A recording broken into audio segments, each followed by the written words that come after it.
March Madness has begun here on Sportzwire Radio, sportnarium.com/player. Also on Facebook at Sportswire Radio, Sports Report X. Also our friends over at the Northeast Streaming Sports Channel on LinkedIn, YouTube as well, and on Twitter. And always excited to be with some of my guys here from Sportswire Radio. That includes also Chris Pizzea of the Liftoff Jets show, which you'll hear later this weekend, also from the Talking Rivals.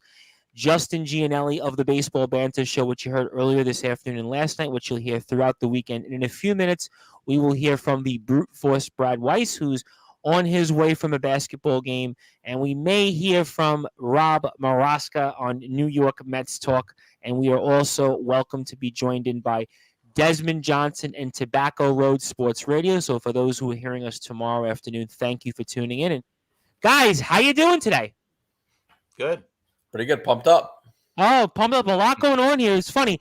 I was listening to, it was Sal Licata 2 nights ago, and he was talking about the fact that, well, I didn't know a week ago if I'd be talking about anything. Now, he's preempted at certain times of the show, and he's talking about baseball. He's talking about football. He's talking about the NHL, the NBA, and, of course, March Madness. And here at Sportswire Radio, for us, we're pretty much in the thick of things, and we'll get to college basketball in a little while. The Brute Force will have some thoughts, but I want to get into, obviously, the NFL and the news of the day here, and that is Deshaun Watson now is going to play for the Cleveland Browns, and this was a contract for the ages here. It's literally a contract for the ages here, and I want to get my guys in here, Chris and Justin's thoughts. And Chris, obviously, I'm sure you're going to be talking about it on next week Liftoff Jets show, and set the tables for us, for those who are watching, listening to this, on your thoughts on the Cleveland Browns now. New quarterback, Deshaun Watson. Yeah, Cleveland came out of nowhere today. It looked like it was going to be the Falcons or the Saints as the two favorites, but Cleveland came in and basically said, we'll give you a raise and we'll guarantee you money, the whole contract, which is something you don't normally see in football. You don't see it all ever in football, is a fully guaranteed contract. So I don't know how that's going to work out. With injuries and stuff, but and they only got him, what was it, three ones and 2 2s or 1 2? From what I saw, I think it was 3 1s, a 2, and a 3. Right, and a 2 and a 3, right? So which is not bad. I mean, it's a good haul. If and this is if whatever happens off the field, if these 21 civil suits, whatever happens to them, listen, I don't know what's going on. It's crazy, but I would assume Cleveland better hope that this guy can, whatever these 21 things are, whatever they are, if they go away, if he makes them go away, whatever it is, and he never has this issue again, maybe he learned his lesson. I don't know, but hopefully for him he has, and he could have a nice career. But if not, because he's going to get suspended this year, right? He's going to be suspended, right. 6 games, 8 games, probably. There's going to be something. There's no question. There's going to be some repercussions. Yeah, so, I mean, I don't know. But the guy is still an elite quarterback, and he's still young. So those two things are something that the NFL is very short of in right now. Listen, we've been talking about it, and obviously we'll also get to the news of Tom Brady because, by the way, that also happened. By the way, But certainly we'll see. And again, we've been talking about quarterbacks here throughout the offseason, and certainly there is a dearth of them. And Justin, I got to ask, and obviously good to be with you once again. I mean, have the Cleveland Browns significantly upgraded in the future? Maybe not so much for 2022, but certainly for their future long term with Deshaun Watson? Yeah, I mean, this is a move definitely with an eye towards the future because you know that if Deshaun Watson plays at all in 2022, he's probably playing no more than 10 games. Okay. Let's just be frank about it. And it's kind of the unfortunate ways that we just view things, the way the NFL views it, with the 22 civil suits, doesn't matter. NFL teams are going to look the other way and they're going to allow him to continue his career. Now, what the NFL does in terms of discipline. If I'm Cleveland, you better have a good backup plan. You better be re-signing Case Keenum. You better make sure you have a plan at quarterback because I'm 95% sure that there's going to be some suspension. And, Watson's going to miss games this year because of the suspension. And look, I mean, good for them. They chased every dollar. Cleveland was willing to give it to him. I mean, obviously it's a hell of an upgrade over Baker Mayfield. And, we'll see where he ends up. But, I just have a hard time wanting to talk about this with the elephant in the room. Let me ask a question, and obviously the lawsuits will certainly speak for themselves, and I'm not going to pretend to have an idea on how they play out, but I had noticed in our Sportswire Radio group, Ernest Dove, who obviously does some stuff for us, and he hosts a show, and our friend Ron Laird knows Ernest very well, and he had kind of made the comparison to Trevor Bauer. So I want to ask you guys, because I posted a tweet. I posted a tweet that Trevor posted. So for those who are watching it, so for those who are watching and listening to this, especially on Tobacco Road Sports Radio, who may not be familiar with that or don't have an idea at the moment. I mean, Justin, talk to me then about what you've shared and posted, and I know Ernest had commented on it. So talk about maybe Trevor Bauer and how this is different or similar, how it compares, and maybe for his fate. Well, he doesn't have. Well, the one thing that's different is that Trevor doesn't have 22 women going after him in a civil suit. Good point. He was through a full investigation by the Pasadena Police Department for his incident. Now, obviously, it seems like he's been cleared of everything, and MLB is still conducting their investigation, hence why Trevor's on administrative leave until April 16th at this point. But also, he's got to figure out his career himself because, with his situation. Now, again, there's nothing more that's going to come out of the Trevor Bauer situation. There's still more with the civil suits. Obviously, we know Deshaun Watson's not being charged criminally, but he's the civil suits still remain, and they're hefty. There's 22. I can't imagine 22 women are all lying about this. So he's obviously a dirty human being. But what's happened with Trevor Bauer? He has been cleared, and I don't want to get into the too dirty details of what happened there, but MLB is still investigating, and then what? The Dodgers don't even really want him, so they're still paying him. It is a bit of a different situation from that perspective. So I guess Chris, does that answer the question there with Trevor Bauer and obviously comparing it to Deshaun Watson? Also, Ron Laird chimes in here and says Baker and Charlotte. Perhaps Baker Mayfield with the I can see the Panthers making a run. Yeah, absolutely. Okay. And for you, Chris, is that similar as well? And also shout out to Anthony J. Finkel here. Of course, we'll have a plug for him as well. And we're getting a message from Rob Maroska at some point. We'll have him on. But go ahead, Chris, jump in. Yeah, I was going to say it is similar, but it's not because there was only one incident, right, with one woman. Yep. And it was whatever happened between them two. There was no civil suit. So it's kind of a strange, you hate to say he said, she said, because obviously something happened. Right. But it's just strange. And Bauer doesn't care because he's getting paid. He's got it's all coming to him. So I don't think he really cares at this point. He'll just sit out another year if he has to and get another, $40 million he's getting paid, or 35, whatever the amount was. I think 40. Yeah. Watson got paid last year too. He wasn't suspended. So that's why a lot of people said, oh, he's been out all year, all last season. He should be fine. No, that wasn't a suspension. He just didn't want to play for them. So, right. And they didn't want him either, I guess. He wasn't going to play last year for the Texans anyway. Right. This just, all this did was delay the inevitable of him being traded. So he got paid. He never served a suspension. Right. So both Trevor Bauer and Deshaun Watson will have to serve suspensions when that time comes. Yeah. But it's a matter of how do you with Watson, it's a little more clearer, right? There's 21 civil suits, which is ridiculous. But with I Bauer. haven't heard that before. I mean, certainly. I mean, I guess you wonder if we were in today's day and age. I guess Will Chamberlain would have faced that many lawsuits, Yeah, but probably. certainly, Bauer's got nothing against him. No, there's no civil suit. There's no criminal case. It's just this woman said this guy did this to me, and whatever else. I don't know. So I don't know. It's a strange. It's a very strange situation because, like I said, there's no lawsuit. There's no criminal charges against him. So he's probably like, hey, if you want me to stay home and pay me $40 million, I'll do it. Hey, that's what I'm doing. Great way to make a living, right? Get paid $40 million a year. He's probably hanging out on some island saying, "Just call me when you want me to be in. I'll be fine."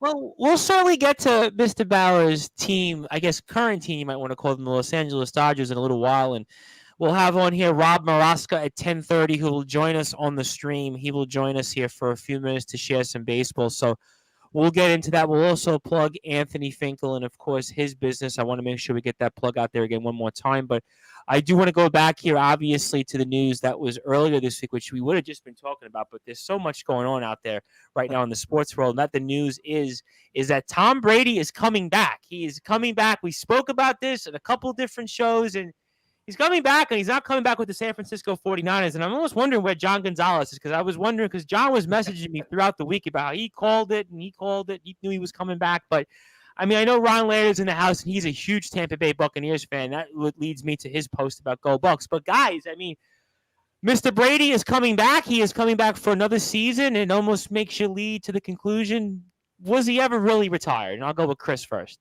No, you know what probably happened? And I think everybody was joking around about it. He was home for a week. He probably got into a big argument with his wife, right? The kids going nuts. He probably messed up the shopping list or something. And he was like, you know what? I'm going back to play football. No, you know what? It was probably that desire just inside him. These guys listen, the guy played great last year, so it's not like he's taking a step back. He's playing great. Why retire at this point? Guy's in great shape. He looks better now than he did 20 years ago when he first came into the league. So good for him. He's.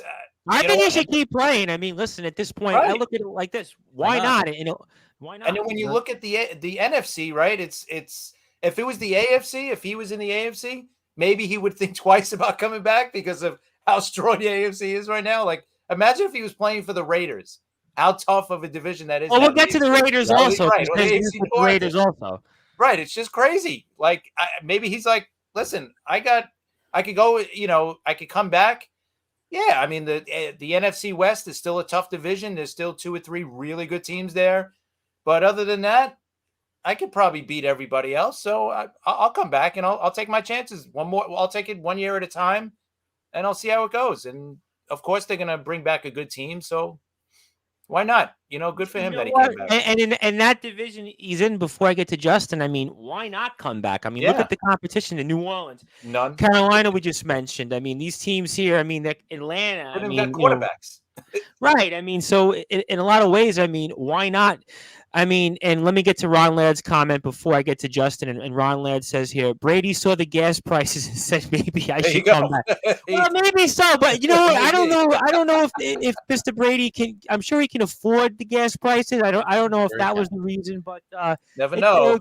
Good tongue in cheek, though, Ron. We love Ron Laird. Ron has been one of my biggest supporters going on 3 years now. He's been with me for a very, very long time, so I cannot thank enough Ron for that. But Justin, I mean, Tom Brady's coming back. I mean, the GOAT is back for another year number 23. And what's your thoughts? Yeah, I'm not surprised at all. I did say on last Friday's show that I thought he would be playing for the San Francisco 49ers next year, but it's obviously clear that he'll be staying in Tampa Bay. And you know what? They're one of, if not the favorites of the NFC at this point. You look at their biggest competition probably being the Super Bowl champion Rams. You saw the way they reloaded by signing Allen Robinson in free agency. And we saw the big subtraction of Devontae Adams being traded from the Packers to the Raiders. So the Packers get significantly weaker despite Aaron Rodgers returning to Green Bay. But I mean, it's clear that Tom wasn't done playing football. I never once fully believed he was done. And for a guy playing as well as he did and playing at as high of a level as he ever has, for him to just and for him the last number of years saying I want to play till 45 and then retire at 44 with 1 year to go and be like, nah, I'm good. It seemed fishy, and I also think he didn't like the way it was leaked. He didn't announce his retirement on his own terms. Nothing was John leaked. Gonzalez is in the house. This time, nothing We're waiting was on him, leaked. John. Don't worry. This time, nothing was leaked. He announced it on his own terms that he's coming back, and he said it best. He belongs on the field right now, and he sure does. And why not? Listen, I mean, Ryan Ryan Jensen re-signed. They signed Russell Gage away from the Atlanta Falcons. Chris Godwin gets a 3-year, $60 million deal to stay in Tampa Bay. So they're already working on the pieces. They traded for Shaq Mason from the New England Patriots for a 5th-round pick because they needed to replace the retired Ali Marpet, their left guard who retired. So they're already putting the pieces together. Gronk's likely going to be back again next year there. So, I mean, they're already putting the pieces. They're running it back. Oh, no question about it. And again, looking at that division, and we're joined by John Gonzalez, and I want to make sure I plug John Gonzalez, of course, in his Sports Authorities group. And if you have a chance and you're on Facebook, please join his group. It is a phenomenal group. John is always posting stuff. Alice Hayes is always posting stuff. Chris is always posting stuff on there. I mean, a number of great people are part of that group. Many people from the Northeast Streaming Sports page are also a part of the group. I know that Rob Maroska is a part of it. Justin is a part of it. Most of the Sportswire Radio team. So make sure you can on Facebook at the Sports Authorities. And shout out to John Gonzalez. And obviously, we're talking all things related here to the world of sports and certainly Tom Brady. Listen, I'll say one more thing on Brady. I mean, why not? To me, I look at it. Why would you go after the season you had? And Brady wants to try to win one more ring. He's so competitive that he might feel like with the field, and Chris kind of alluded to it, he's got a good path in the NFC. I mean, and especially now going back into that because we all thought Devontae Adams was coming back to the Packers, and now he shifts totally 360, and he's going with the Raiders. So, I mean, Mr. Brady, maybe he knew something that we all didn't know, but I mean, that was out of left field. I mean, Chris, give me your thoughts on this now. It's a huge move here for the Las Vegas Raiders. Big move here. It caught me off guard. I mean, we did learn that Devontae Adams said he was not going to play under the franchise tag. So that was, right. We knew it was going to get ugly. I didn't think he was going to get traded this fast and to the Raiders of all teams. But like it came out, he wanted to play with his old college teammate, Carr from the Raiders. So, yep. I mean, that AFC West is, I think it's the best division I've ever seen, top to bottom. I mean, every team you could make them should be in the playoffs, but I know they got the extra wild card team, but I don't see all four teams making the playoffs. Someone's going to take a step back. I don't want to say who, because I have no idea who's going to do it right now. We'll see. Well, have we ever seen a division that has 4 great quarterbacks like Mahomes, Wilson now in Denver, Herbert's obviously emerging. Carr's not a bad quarterback. I mean, most divisions, he's a very, very top of the ranks quarterback. And let's be honest, last year we've seen it. Kansas City struggled early. You're not going to be able to do that in this division this year. You're not going to be able to start off the way they did and be able to bounce back and win 9 of 10 or whatever they did. So right, it's going to get interesting for sure. It's going to be a great division. The AFC North is a tough division as well. Now with Watson going to Cleveland, right? So it's going to be interesting for sure. I don't know. Now you got to see what Green Bay does with the wide receiver, because now they got nothing. So they're going to, thankfully there are some options free agency wise, maybe a trade with the Rams, because now they got Allen Robinson. Now they're saying Robert Woods might be available through a trade, which I think is crazy. But, and then of course the draft is loaded at wide receiver. So they could easily get 2 in the draft in the first couple of rounds. So, and now they're sitting at pick 22, I believe. Right, a little better. Yeah. Because of the first round pick for the Las Vegas Raiders. Yeah. I mean, this division is just insanely loaded. Mm-hmm. I mean, it's incredible. And you look at what the Chargers have done defensively by acquiring Khalil Mack, signing J.C. Jackson. They're loading up, preparing to have a really solid defense. The only problem for the Chargers is, well, they're the Chargers, and when all else fails, they're gonna fold. The jersey he's got on. He's got Dante Adams jersey.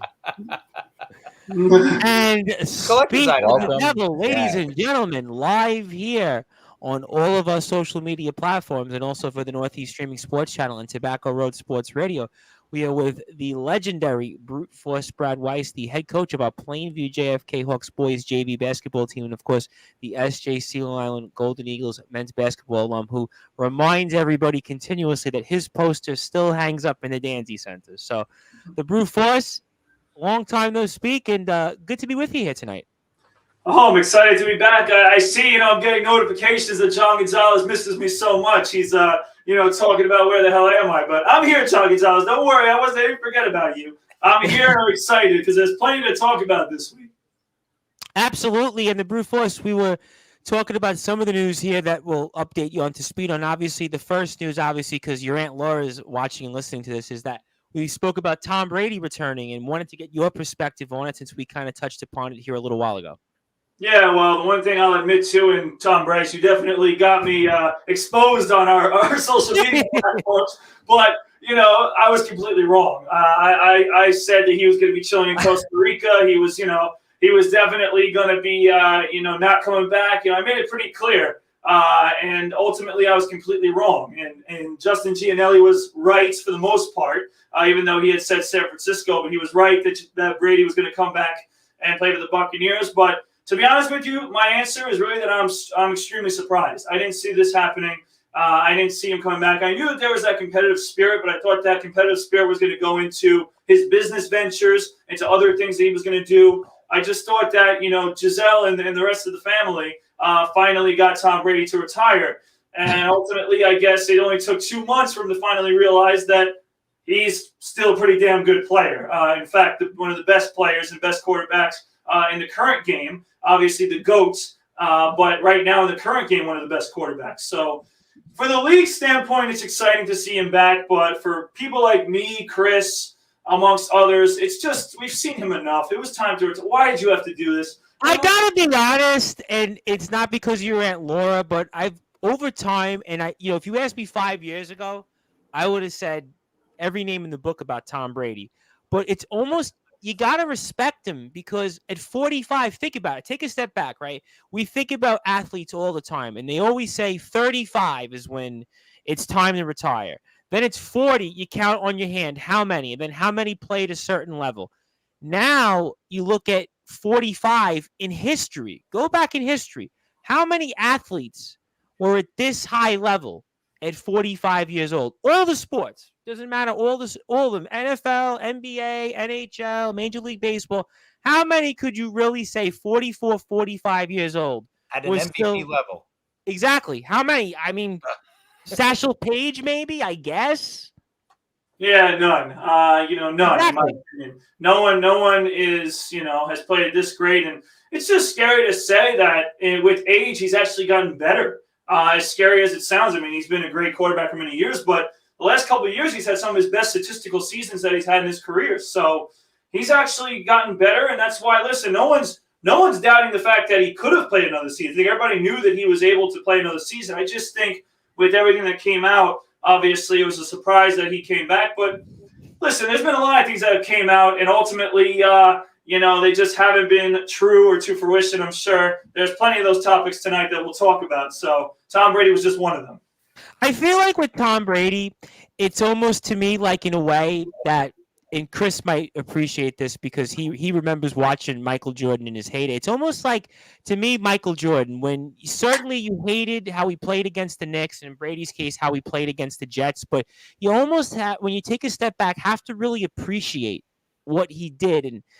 And Ron Ledge chimes in and says, Gordie Howe. Yeah, I mean, Gordie Howe, that's a good one. I think that's probably the other. MVP level at 45? I know he played, but was he? I think he was still an all-star. I think that's a fair comp. I would say I always bring up Chris Chelios, but I don't think Chelios was an MVP Norris Trophy. He was a player. Solid. Right. I mean, we have Chara now with the Islanders, but Chara is not the player he used to be. And John Gonzalez chimes in here. Yager was still pretty good. Yeah, I thought about Yager, the 2016 season with the Panthers when the Islanders played him. But an MVP, I mean, we're talking best player in the league. There really isn't anybody. I mean, maybe Gordie, like I said, maybe Gordie Howe. I mean, best player in the league. Gordie Howe at age 45 scored 100 points at 31 goals, 69 assists. Okay. All right. So that's a good one. Okay. So Ron Laird, good job, Ron, to score 100 points at 45. That's a good one. And before I get to a plug from Anthony Finkel, we will hear from Rob Maroska on the stream here at 10:30. So we should have a little bit of a better technical difficulties. Will be reduced this time. And John Gonzalez chimes in and says the Giants have signed Tyrod Taylor. Anybody want to handle that one?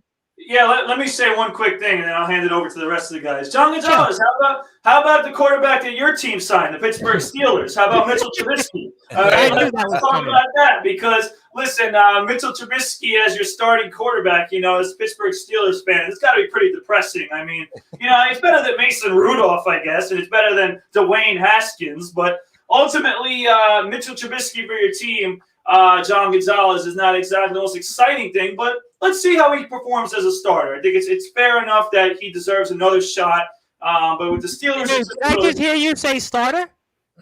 Fair enough to have a shot. I didn't say as a starter. Now, listen, he's going to be a starter, which again is an indictment on the Steelers because I mean the fact that they went from Ben Roethlisberger, who wasn't great, but better than Mitchell Trubisky. I mean, we'll see what he has in him, but ultimately. When it comes to Tyrod Taylor, I think it's a solid backup. I mean, listen, it's a backup. It's who he is. I know what they had last year, right? Oh, please, listen. Let's not even bring it up. I have already washed the memory. I remember coming on here throughout and talking about those quarterbacks. At least if he comes in, it's not like, oh, we got no shot. At least with Taylor, all right, he's not the greatest, but you know what? You got a shot. Exactly. It's like a Marcus Mariota signing where, at least it's credible. And he has experience. So when it comes to experience, I think that's good for a guy like Daniel Jones to have a guy with experience, a guy who, will know the playbook, know the play sheet, hold the clipboard, and do what you need, ultimately in Tyrod Taylor. So I think it's a good signing. John Gonzalez, I know Mitchell Trubisky was the guy that everybody was talking about for the Giants, but you can't blame Mitchell Trubisky. His last two teams were the Giants and the Steelers. In which spot did he have a better chance to start? It was pretty obvious it was the Steelers. Yeah. And I think the Steelers, he's got a better shot to compete for a playoff spot. I mean, listen, the Giants are there's still a very solid roster in Pittsburgh. Jump in, Justin. Very solid roster. Give me your thoughts on Tyrod Taylor and Mitchell Trubisky.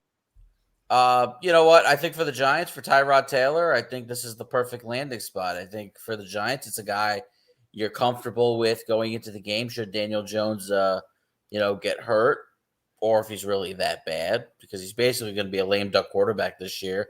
No job should be guaranteed for Daniel Jones. But, Tyrod Taylor is a guy you're comfortable with getting into the game. But the problem with Tyrod Taylor is he's kind of one and the same as Daniel Jones. He's just as injury prone. So, that's a big concern in and of itself. I probably would have signed Mitchell Trubisky over Tyrod. But again, like we were saying, if Mitchell's sitting down looking at his free agent options and looking at, where does he have a chance to not only start, but, be on a team that's going to be competitive in 2022, he made the right decision by going to the Pittsburgh Steelers. Let's not forget that, he's made 50 starts in his career. Mitchell Trubisky's 29-21 with 64. Yeah, we talked about that a few weeks ago. And 64 touchdowns to 38 interceptions. So that's not exactly, terrible numbers. I wouldn't say he's anything more than a serviceable quarterback. I think he's a guy who can handle the game, and he's not a guy who's going to completely ruin it. But he's not a guy who's going to go out there and blow you away with anything out of this world. That's kind of just what Mitch Trubisky is.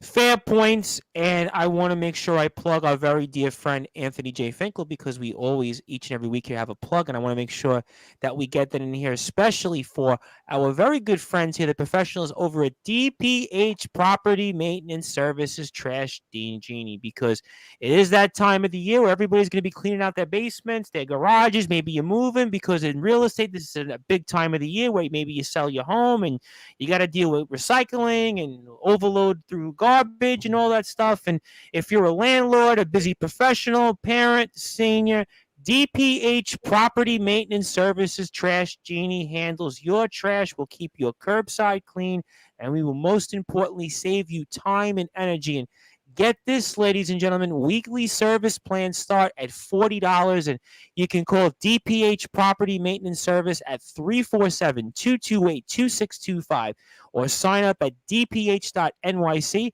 That is called DPH Property Maintenance Service at 347-228-2625.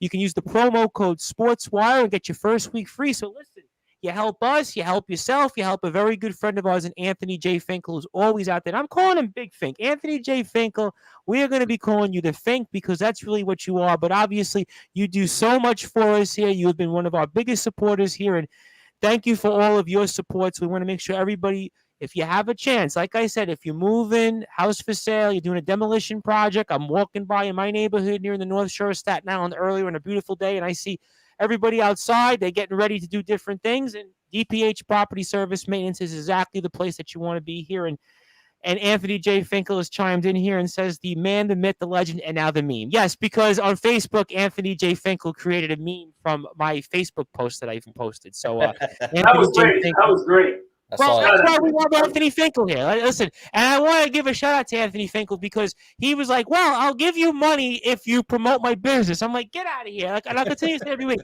I've known him for so many years. I wouldn't take a penny. The pleasure is all mine. We always support those who support us. And, of course, Anthony J. Finkel has been one of our biggest supporters. And John Gonzalez has got a funny comment here. He says, Jones is garbage. He needs to be replaced. Taylor is in no way the answer. So, John Gonzalez, was that a tie-in to maybe use DPH Property Service Maintenance? I mean, if you are upset with Daniel Jones and you have a Daniel Jones jersey or two lying that maybe you want to get rid of, I mean, DPH Property Maintenance Service do have plans that can help you with that. I mean, but I guess anybody want to handle that comment before I get to Von Miller and the Bills?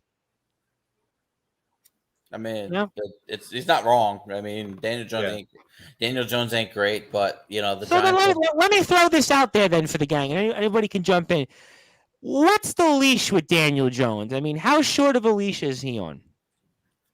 I'd say very. I mean, a couple bad games in a row to start the season. Giants are looking at another 0-3, 0-4 start. I don't know why you wouldn't make the change at this point. You know, he should be promised nothing at this point in the fourth year of a deal where it's unlikely. I don't know if the deadline's passed, but they're not going to pick up his fifth-year option. So Daniel Jones is a lame duck quarterback this year. There's no way he has any longer than a 4-game leash, especially if they're losing to start the season. Mm-hmm. Anybody else here want to have a thought of that? Go ahead, Chris, jump in. I was just going to say, especially if their bye is early in the year, if their bye is like week 4 or week 5, and if they're 0-4 going in or 1-3 and he's not looking so good, yeah, they'll probably make a change then because just like Justin said, he doesn't have a 5th-year option, so this is it for him.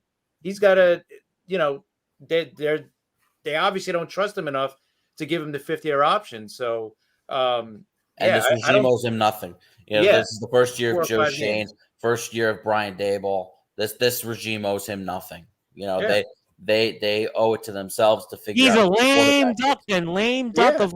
Yeah, they owe it to themselves to find out who the quarterback is. Now, if Daniel Jones goes out there and proves that he can be, that's a different story. But it's highly unlikely that that's ever going to happen.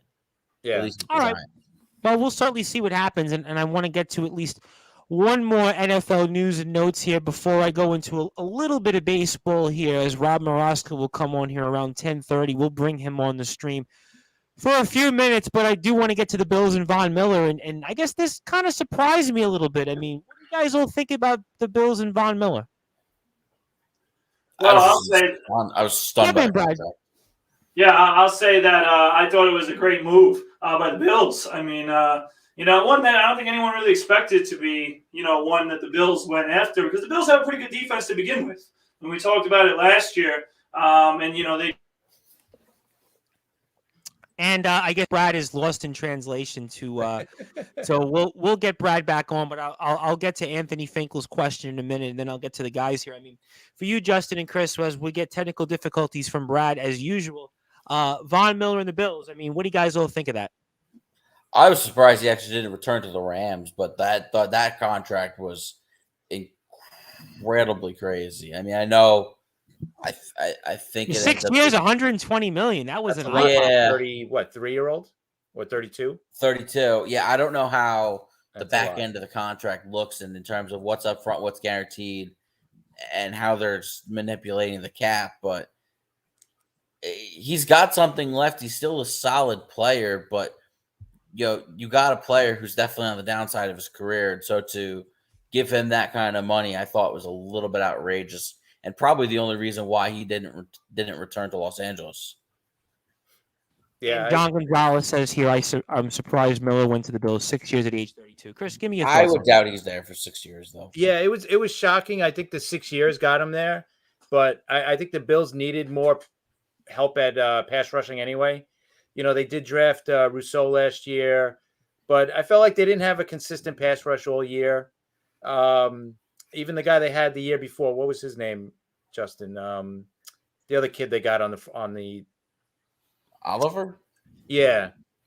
He's another one. They I don't know. They didn't have that great of a pass rush this year. No, they didn't. So I hopefully Von Miller, not hopefully because I'm a Jet fan. Yeah, for their sake, hopefully. Yeah, you got Anthony Finkel listening in there. He's going to say, Chris, what are you saying? Hopefully Von Miller does well. We're playing him twice. I mean, it's one thing to say, well, we respect Brady, but it's another thing when Von Miller's playing against us twice in a year. I think they'll use him not sparingly, but they'll try to give him breaks as much as they can to save him for later on in the season. And if the guy's 32, I mean, he's got a 6-year contract, like Justin said. Maybe the last 2 years they could cut loose a little bit early if they have to. But I thought, it's a great move for them because, like I said, they needed pass rush help. So and obviously they have to run the ball better than they have. So we'll see. Can Buffalo take care of that AFC West? I mean, that's going to be the talk of football this year, without a doubt. The AFC West. Yeah, no question about that. And if you look at the playoff game against Kansas City, even before things started going haywire and they started getting tired, and both offenses started scoring left and right in the fourth quarter, Buffalo wasn't getting home. They weren't getting to Patrick Mahomes, and they weren't consistently able to do that. I think that was one of the biggest things they thought of when going after Von Miller and said, "Look, we got to, there's a lot of great quarterbacks in this conference. We got to be able to get to them." And Anthony Finkel with, I guess, the Kawhi Leonard, LeBron James reference and Von Miller on load management. Yeah, basically. Right? Sounds right. That's another way to say it. Well, I mean, listen, I guess it's a fair investment, but I do want to get to Anthony Finkel's comment, and anybody can throw in. We'll have the brute force get in first on it before I do transition eventually. And he had a good question. I'll bring it up again here and says, who makes the playoffs first? The Jets or Giants, and who's further away? I mean, what's your thoughts on that, Brad? Well, I got to be honest with you, though, especially with the offseason moves that the Jets have made. I think it's pretty obvious, even though, everybody will say, well, what about the AFC? Listen, I've been the biggest guy saying the AFC is a tough conference now, and the NFC is wide open. But I still think it's the Jets. I think that the Jets right now are building. I think they have something that we could be excited about. They've gotten some great free agents here that they signed. They also obviously have a quarterback in Zach Wilson that I think we believe in at this point. And the defense, listen, you got to give a guy like Robert Saleh a few more, this year, maybe next year. And I think, the defense is going to continue to get better. So I like what the Jets have done this offseason. With many of their moves, and I like the direction that they're going in. So I think it's the Jets, even though it's the AFC. I think the Giants still have a lot to do. These draft picks will help them, but ultimately, In the end, it's just the Jets are in a better situation. I think they've made the better moves. And I think at this moment, they're just a step ahead of the Giants. For you, Justin and Chris, give me your thoughts on that question. Yeah, I think the question actually can work in opposite ways. And as much as I am very happy and I like what the Jets have done in the offseason, like Brad said, the AFC is a lot tougher. So while the Giants might be farther away, they really actually might be closer. And they're in a situation where they're trying to restructure the cap so they can start to make bigger moves. We've seen them make signings here in the offseason, like upgrading the offensive line, but they can only do so much. Joe Douglas has been able to be very active in free agency and been able to sign a lot of new players and still be creative with the cap where, the Jets aren't going to be hamstrung, for years to come. They're still going to be able to be financially flexible and maybe take on a big contract via trade if one presents itself to Joe Douglas. So it's really a twofold situation because you really like the direction the Jets are going, but you look at the rest of the AFC and it's like, man, really? Why couldn't we be in the NFC? Right. Can we switch by any chance? Is that a possibility? Yeah, I'm with you guys. I think, but I get where Justin's going, and he is partly right because the Giants are in the NFC East, and the NFC East is kind of in flux now too. So if they could fix their problems quicker, you know what? Maybe they will make the playoffs quicker. But right now, what the Jets have done this offseason, they've improved so much that now we could go into this year thinking, you know what? We might have a shot at the playoffs. And you know what? It's going to come down to one guy. It's going to come down to Wilson. If Zach Wilson keeps progressing, then yeah, I think we can make the playoffs this year, or at the very least, no matter what, at the very least, this team's got to be playing meaningful games. I think what I heard throughout the week what I heard throughout the week on Talk Radio when this topic came up, and it's a great question as always by Anthony J. Finkel, and you can follow him on Twitter also, in addition to DPH Property Service Maintenance on Twitter at Anthony J. Finkel, is that the Jets should be at least playing for 500. There's no reason why this team should be in that 7 to 9 win range, that they've made the steps, they've made the improvements, that at the very least, they should be a competitive team, like you just said, Chris. Yeah, absolutely. And there's no excuse not to right now. With the changes they made between last year and then this year, and then we still got the draft coming up, that's got to be at least another 4 impact players coming on this team. So And I got a couple of... I agree. It's got to be at least that number. I mean, if they don't win 7 games this year, something really bad happens, right? Something like either Zach Wilson didn't improve the way he should be, or he got injured, and but yeah, 7 wins without a doubt. That has to be at the very least 7. So I'll still bet on the Jets making the playoffs sooner than you were high on it for a while, even during the season. We had people call in. Excuse, if you believe in Zach Wilson, and with what Joe Douglas has done since he's been here to improve the roster, there's enough talent on this team to do it. And it's going to come down to the one big thing. Like I said, it's going to come down to Zach Wilson. Simple as that. Absolutely here. And John Gonzalez has got another good question here. Hopefully the Jets can draft Aiden Hutchinson. Anybody agree, disagree? I don't think he's going to fall to 4. I don't think he'll be there. Yeah. But he won't fall to 4. Yeah, he won't fall. Well, I think Detroit at 2. Oh, listen, I mean, that's your team, John Gonzalez. You should be excited, John Gonzalez. I knew that was coming. I knew that was coming here. So obviously, we'll certainly see what happens here.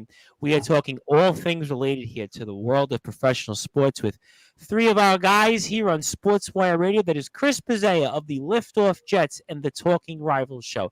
Justin Gianelli of the Baseball Banter Show, also proudly wearing his Ohio State Buckeyes shirt here. And Justin, show that Ohio State Buckeyes shirt for our audience here watching this, especially on Northeast Streaming Sports. And there it is, of course. And the brute force Brad Weiss, who's wearing a Green Bay Packers jersey here. I mean, I don't know what the reason was. We were on the air Gotta Tuesday. get it renamed on the back. You got to put It something didn't. else It didn't come up. It didn't come up in certainly during the green room. We were going to all of a sudden have a Green Bay Packers jerseys on. But hey, listen, each to its own. Of course, the Brute Force Brad Weiss is a coach at Level Up, also for our Long Island Nets, Plainview JFK boys JV basketball team, and also the SJC Long Island Golden Eagles men's basketball team. And I am the host of the Sports Report and the station manager here of Sportswire Radio, the Reverend Tom Bryce. And if you like what you hear from us on Sportswire Radio, do give us a like on Facebook at Sportswire Radio. And 24 hours a day, 7 days a week, 365 days a year.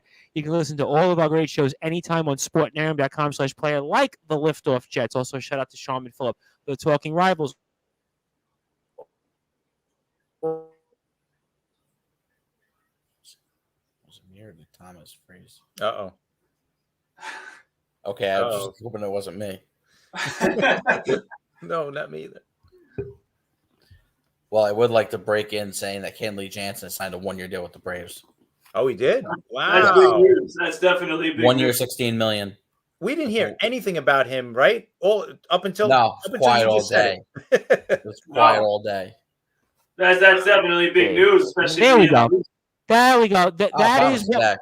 That is Spectrum outage internet for you, because throughout the week here, I have had problems with Spectrum. In fact, I went home this morning to go on the internet, and there you go. So I apologize It's all for good, that. Tom.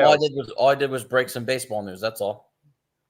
All right. Well, I'm sure you had a lot of news here. I'm sure Michael Conforto broke news while you were here, and I'm sure we'll get to that when Rob Maroska comes on here. But again, if you like what you hear from us 24 hours a day, 7 days a week, 365 days a year, you can catch all of our great content on sportnarium.com/player. And also want to make the announcement that I'll be appearing on the A Work in Progress show here next weekend on Sportswire Radio with Piles and the Mayor of Canton. I'll also have a live stream set up the following week for WrestleMania weekend for the Rewind Wrestling podcast. So we'll get into all of that here in the coming days, and we're talking all things related here to the world of sports and much, much more. And speaking of baseball, and John Gonzalez leads things off for us, he says the Yankees have dumped Luke Voit, and it looks like Luke Voit will be a member of the Pittsburgh Pirates. And I'll bring some of the guys in here because I know Rob Maroska is going to be listening to this, and he's going to be chomping at the bits hearing this. He's going to be fired up. But also Anthony Finkel here, and what was his comment? Sportswire. For you, Anthony Finkel, I'm going to do this before I get to Justin because I've gotten 3 requests in the last week to do this. So here we go. Sportswire, the number one global sports show. So that was just for you because I get requests all the time for that. So that was for you, Big Fake. Sportswire Radio. We are the number one radio show. And of course, you can also hear us TobaccoRoadSportsRadio.com 12:30 tomorrow. But Justin, I mean, Yankees and Luke Voit are no more, and give me your thoughts on that. Yeah, you know what? You knew that was going to happen once they re-signed Anthony Rizzo to the 2-year contract. So he goes to the San Diego Padres, where, you know, it looks like he'll probably platoon with Eric Hosmer because it has seemed like over the last couple of years, Jace Tingler did not want Eric Hosmer facing left-handed pitching. And I'm sure Bob Melvin will have that same sentiment going forward. It'll also give him the opportunity to DH as well, because it's not going to be determined. You know, one of the things that's new this year with the universal DH is that these National League teams have to figure out who their DHs are going to be, and a lot of them are going to be in rotation. I mean, we saw Nelson Cruz sign with the Washington Nationals. So that's one team. I feel like Nelson Cruz every year signs with a different team. Am I missing something there? Yeah, pretty much. But I mean, so it's an adjustment. These teams have to find out who their DHs are going to be. Obviously, San Diego is going to be, you know, missing Fernando Tatis for a significant chunk of the season. So, you know, you were knocking him the other day on the Baseball Banter show, I might add. I mean, it's kind of ridiculous that, you know, you're paid that much and you're out there riding around on a motorcycle. I mean, come on, man. you gotta be, you just gotta be better. You gotta be smarter than that. It's just, you know, and he's lucky that, you know, San Diego realizes the kind of player that they have, because they could have easily just said, rip that contract up. They really could have, because that's, that's avoidable offense. It really is. And now the Padres go back to the drawing board coming off a year where they had expectations of at least reaching the National League Championship Series, if not the World Series. That franchise, I feel like, is they finished under 500 and missed the playoffs. So they're coming off one of their most disappointing seasons. They fired Jace Tingler after the season. They hired Bob Melvin away from the Oakland Athletics, and they are going all in to try to get back to the playoffs. And in a division that's going to be tough. I mean, you still have the San Francisco Giants who are going to be decent. We'll see. They obviously won't be as good as last year. They're not going to win 107 games, but they're still going to be pretty good. You have the Dodgers who are just unbelievably loaded, and then the Padres, and then you have the Rockies even making moves by signing Chris Bryant. So and they're not going to be that greatly competitive, but still, that makes it tougher because their lineup is a little bit better now with Bryant in the fold. So in a tough National League West, the Padres need to start winning. So, they better get their act together. And so Luke Voit, should help in one capacity or the other. For you, Chris, I mean, you're obviously, the Yankees as good as anybody's. Of course, you cover it for the Talking Rivals show. I mean, what did you make of Luke Voit now no longer being a Yankee and now being a member of the San Diego Padres? And thank you, John Gonzalez. I think I did say the Pittsburgh Pirates, so thank you for correcting me on that. Chris, though, your thoughts on Luke Voit now no longer being a member of the New York Yankees? Yeah, it was a move that was coming since basically last year because he's really got no role on this team. With Rizzo playing first base, Stanton getting most of the DH at bats. I mean, he's got no role on the team. So it was just a matter of time getting rid of him. They were trying hard last year. They couldn't get any takers for him. This year, obviously, with the National League getting the DH, much more options out there to trade for him. The kid that they got, Justin Lang, he was the Padres, I think, number 8 prospect. So he's a pretty good pitcher. I mean, he was, I think, 30th overall, or he drafted 32nd overall in the draft, and he was ranked 30th overall going into the draft in 2020. So he's a good, throws 101, 102 miles an hour. So I think in that way it's good. And I think at the very least, he's a better trade piece than Voit is if they need to go out and they do need to go out and get another starting pitcher, because that's where the Yankees, for me, their biggest weakness right now is the starting pitching. And with the previous trade with the Yankees, I actually liked it. I mean, they improved by getting Donaldson for third. That was a big upgrade over Gio. Everybody's making it crazy that Gio's this great third baseman. Yeah, he had a really good glove. In 2018-19, he was great, but yeah, the last couple of years, and offensively, offensively, he's nowhere near Donaldson. But Donaldson's a legitimate slugger. I mean, I want Donaldson anytime over Gio because now I can put him in the middle of that lineup. Right, you put him in between Stanton and Judge with Gallo and Rizzo. That's a pretty good lineup. So lengthened lineup. I mean, listen, that's a lengthened lineup. At shortstop, and he'll be the stopgap until Volpe's ready by next year at the latest. So I like the moves the Yankees are making. They still need a couple more. I still, like I said, they still need another starting pitcher for sure, because now you got Herman's going to be on the 60-day DL. So who knows when he's coming back, at least June. Tyone is going to be, a little late starting as well. Severino coming back. He hasn't been healthy in 3 or 4 years. So yeah, if he's healthy, that's great. But we don't know if, you can't automatically think the guy's going to throw 25, 30 starts when he hasn't done that in 4 years. So yeah, good point. So we'll see. I mean, I think this is just one of the steps to get to a starter. So I think that's what they're working on now. But this move to get rid of Voit was long overdue. It was definitely about a year in the works. John Gonzalez, before I get to the brute force, his point is Josh Donaldson is often injured, 36 years old with a huge contract. But his last 2 years, he's been pretty healthy. I'm not saying but he's right. Before that, he had a couple of injured. Didn't he almost miss a year a few years back, if I recall correctly? He's had He's had chronic calf problems, so But his last 2 years, he's been pretty good. If I'm not yeah, mistaken. but you do worry about that tending to Oh, pop. 26 home runs in 135 games last year. Not bad. 26 and terrible. 72. If he has that, the Yankees will be ecstatic. Listen, 2019, 30. Thanks to the crack staff for giving this to us. 37 home runs, 94 RBI. So if you kind of split the baby in half between 2021 and 2019, that gives you 32 home runs and about 80 RBIs. And you know what? I think solid. you take that. I'll take Yeah, that I mean, yeah. any for the Brew Force, any thoughts on some of these Yankees moves here of late? Yeah, I'll start with Donaldson since that's the one we're on right now. Sure. I think it's a fair trade for the Yankees. I think that he's going to help them. He was a good player. I mean, you guys just mentioned it. He's been pretty solid last few years. We all know as Mets fans how much he killed us when he was on the Atlanta Braves. 2019, absolutely, yep. He destroyed the Mets that year. And that wasn't too long ago. So Donaldson's still a good player. I think he's going to help them a lot.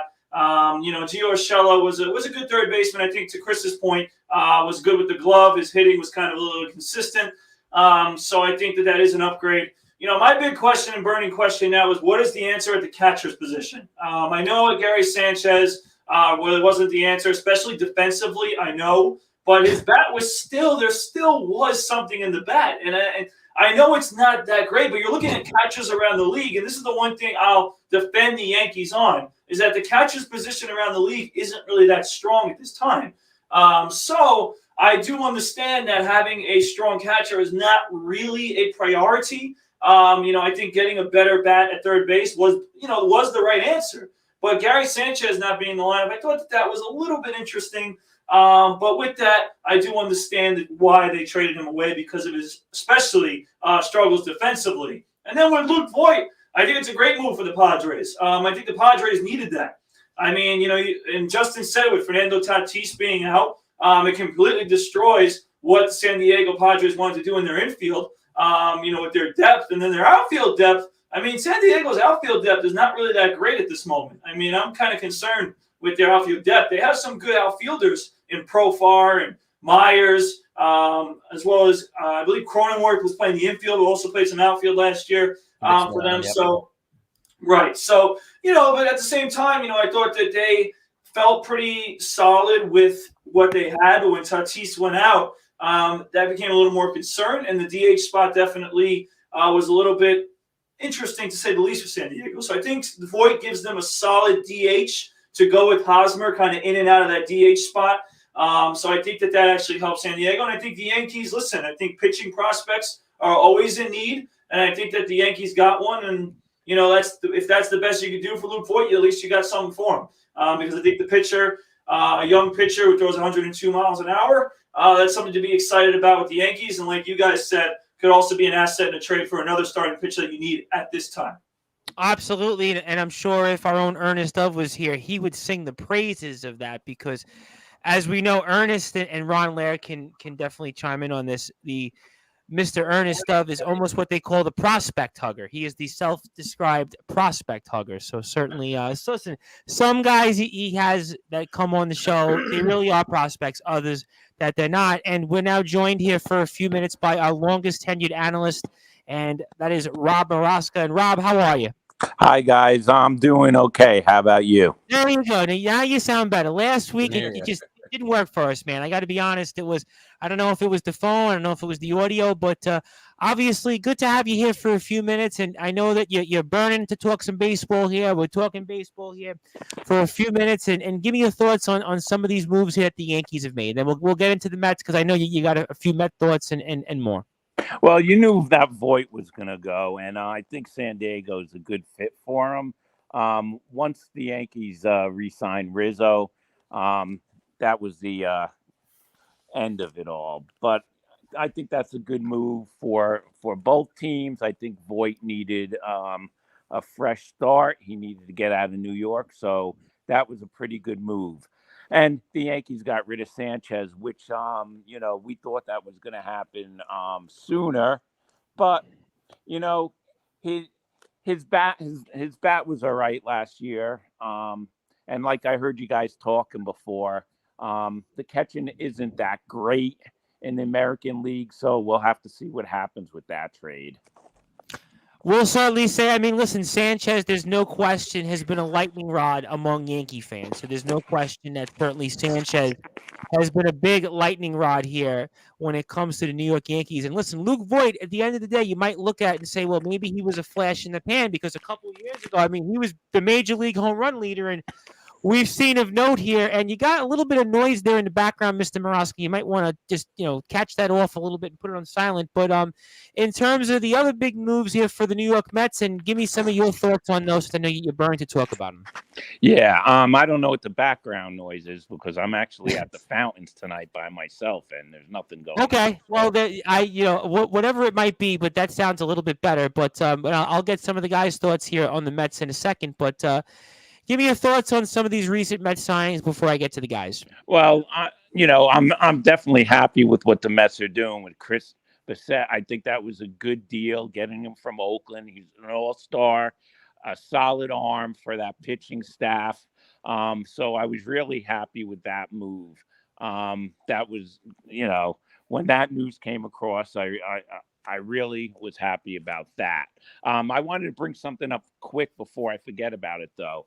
How lucky are the Mets with what happened with Alonzo that he did not get seriously hurt? Yeah, I mean, if some of the guys want to jump in, I mean, I see the Brute Force is nodding his head. I mean, give me your thoughts on Pete Alonso and sort of his, luck that he had here when it comes to his car crash not too long ago. We'll talk about that for a few minutes. Oh man, I mean that was crazy just to hear that, and then to see the pictures. That made it even scarier. And the fact that he was able to get out of that, and like, Rob Maroska said, I mean, without any injuries. I mean, the fact that he was alive and lived from that was incredible. But the fact that he had no injuries from it and just came back the next day. Listen, and I'm lucky that I'd never been in an accident like that. But that's also a mental thing. Like that can make you, a little out of it for a few days in a row. But Pete Alonso, thanking his Ford engineering, by the way, his big Ford truck, saved him. So you like Ford engineers and the Brute Force? You like their cars? Well, I got a Chevy, but Fords are not bad either. Derek Jeter approves of them, so I guess it's good. So anyway, listen, Pete Alonso in the end, we're very happy. It would have been a tragic thing if he had gotten seriously hurt or obviously lost his life. But we're just happy to have him back. He's a huge part of the New York Mets, not only as a player but as a leader. You can just see it when you're watching spring training that he's the leader of this team. So it's definitely very happy to see him back at spring training. Like I said, he's a huge part of the team. Absolutely. For you, Justin and Chris, thoughts very quickly on Pete Alonso? Yeah, I mean it's just frightening to it's frightening to hear him recall the events. When he's talking to the media the next day, and you're just thankful. You're just thankful he's alive. Forget the baseball. This is where baseball goes right out the window. You're just happy. You're just happy he's alive. So, we're just all thankful. That's all. Absolutely. And for you, Chris, quick thought on Pete Alonso before I get to the Chris Bassett signing. Yeah, no, that was unbelievable, and the video that they showed was pretty amazing. I think his wife filmed it. It was how he didn't get injured, or his wife. That's a miracle in itself. Well, she was driving in the vehicle behind him. Right. Oh, wow. That's scary to watch from behind. I mean, I can't. Yeah. I mean, think about the caption she put in her Instagram. She put, "I thought I watched my husband die." That alone right there is telling. So yeah, you know what? Hey, thank God he's all right. That's all that matters. The car could always be replaced. Obviously, he's not injured. He's playing, and that's all that matters. He's healthy. Stop at the red light, by the way. That's the last thing I gotta say. So everybody, listen to the Brute Force carefully. Stop at red lights, okay? Don't blow them. Stop at the red light. Well, what's the old expression that common sense? Right, well, not even that, but the old expression is eventually everybody gets to the same destination at the same time. So whether you're speeding through a light, eventually everybody gets there at the same time. But piggybacking off a few minutes ago what Rob Maroska said for some of the guys, because I know that was a big topic in the Sportswire Radio group discussion on Twitter. I mean, Chris Bassett, in terms of being a part of the Met rotation, I mean, there is a point there that Mr. Maroska has made that the Mets do have a pretty nice now 1-2-3 trio in Scherzer, DeGrom, and now Bassett. Justin, I see you nodding your head. Give me your thoughts. I know you were very, very excited about this move. Yeah, this is about as formidable of a 1-2-3 as you could get in all baseball. I mean, this is going to be a very, very good top three. I mean, we all know how great Jacob DeGrom is. We all know that, Max Scherzer is a generational pitcher who's going to end up in the Hall of Fame. And then to get Chris Bassett, a guy who is, I believe, 26 years old, 27 years old, who has ascended over the last 3 seasons into really being a consistently smart pitcher, a consistently, effective pitcher, and a guy who made an all-star team a year ago. So it's just huge for the Mets to have 3 guys you could depend on, and then you can mix and match for your 4 and 5. It really helps this team immensely, and it's gonna make them tough to beat. For you, Chris, as a Yankee fan from afar, I mean, give me your thoughts on the Chris Bassett move by the New York Mets. Oh yeah, I love that move because I thought they needed a number 3 behind the big 2. Now you got Walker and Carrasco as your 4 and 5. You can slot them a little bit lower. So I think it was a big move. They didn't give up much, right, Justin? The 2 minor leaguers. No. JT Ginn was he was like their 5th ranked prospect. It was him and I think Adam Oller, who was a lower level prospect. Ginn had good potential, but when you're dealing with a situation where it's pretty close to World Series or bust for the Mets. The Mets have to be serious players in October this year. Right. These are the moves that you have to make. So, credit to Billy Epler for, seeing a team who is clearly rebuilding in the Oakland A's and poaching from them and grabbing a starting pitcher.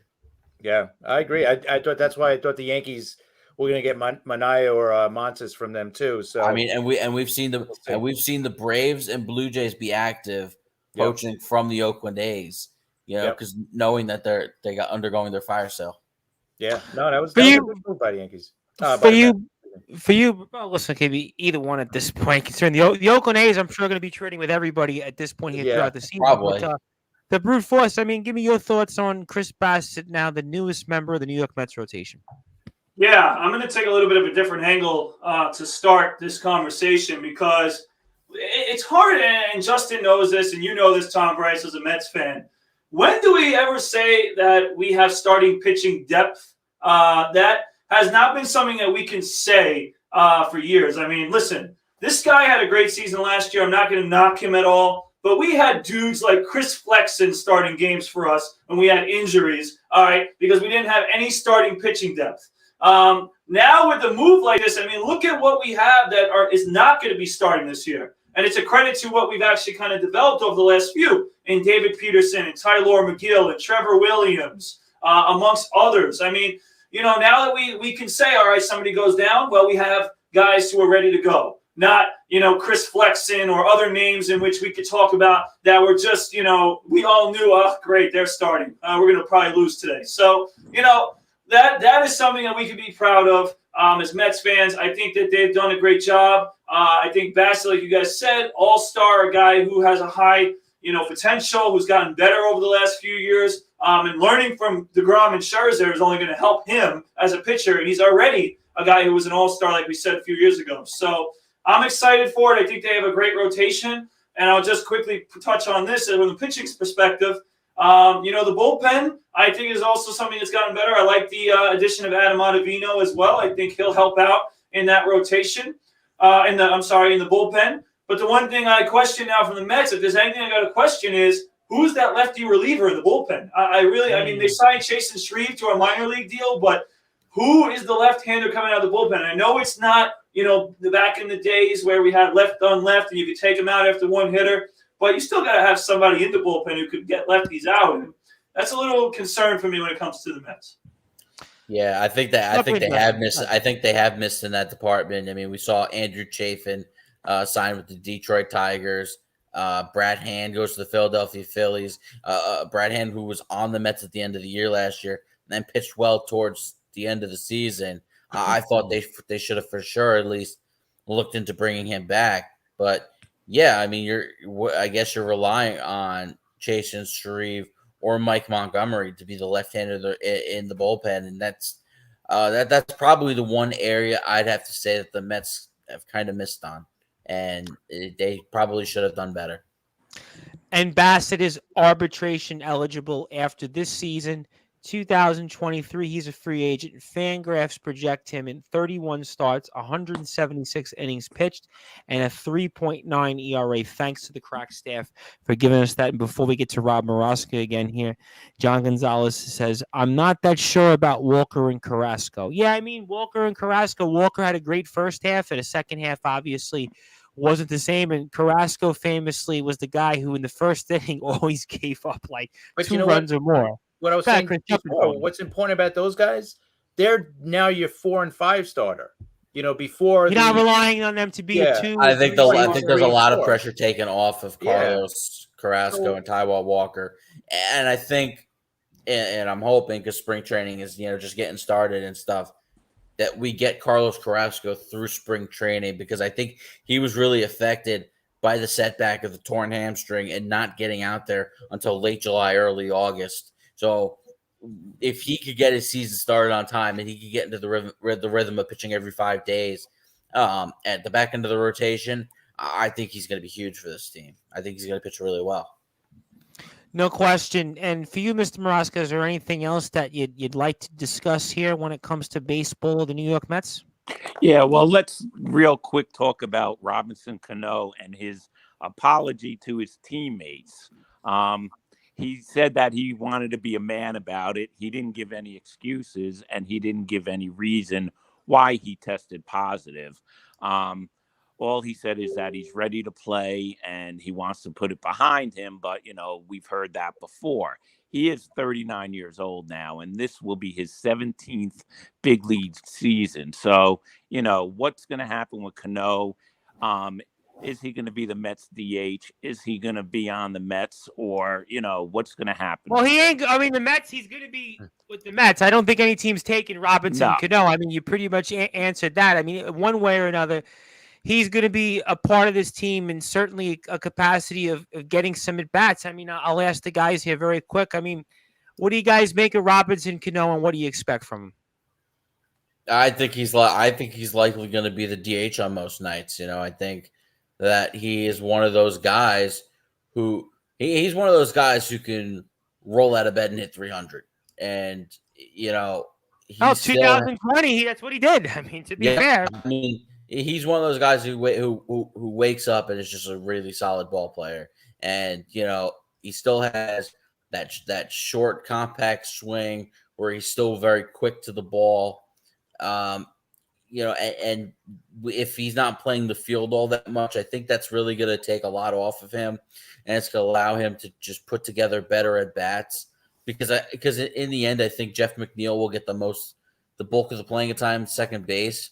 I mean, I could see them stick Robinson out there for a couple of games, depending on, what the lineup looks like that day, and what Buck Showalter feels like. But, I still think there is decent production left out of Robinson Cano.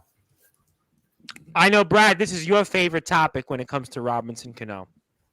Yeah, well, listen, Robinson Cano again. I'm not going to get into what he's done in the past. I'm just going to worry about what he's doing right now. And yeah, I think he's still, I do think he's still a serviceable bat, and I think he's definitely a guy who could still bat in the middle of the Mets lineup and be solid. I mean, he's going to, because this lineup really. I mean, I hate to break the bubble for any Mets fan here.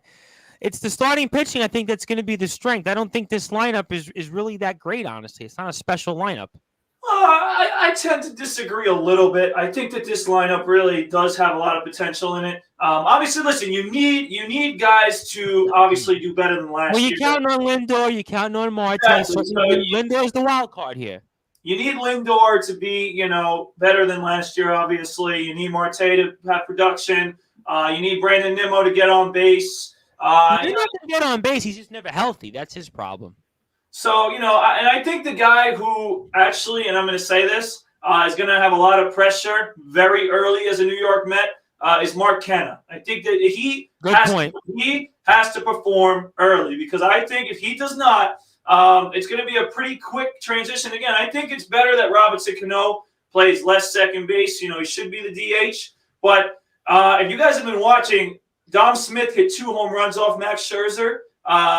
His name is going to have to get in the lineup. J.D. Davis hit a home run today, and it's looked good. His name is going to need to get in the lineup. So if Mark Canha is not going to perform, then I could see Jeff McNeil playing a lot of left field, and I could see Robinson Cano getting second base and other guys playing DH. So, I think Mark Canha is a guy to watch. He has to be a guy who could be consistent. He's a guy who we've talked about who can get on base, who has a solid bat. But if he comes out of the gate and he does not perform, I think that guy's going to be ready to take his spot. And John Gonzalez makes an interesting point here. Listen, the Phillies signed Kyle Schwarber, and Schwarber and Harper double trouble. So that is certainly a interesting point there when it comes to some of those things. Anything else for some of the guys here when it comes to some of these other things here that Mr. Maroska said in the Mets before we move on? Yeah, I think Cano, like if you could keep him as your DH, listen, if the rest of the lineup hits, it doesn't really matter what he does at this point. At worst, he'll be a left-handed bat off the bench, right?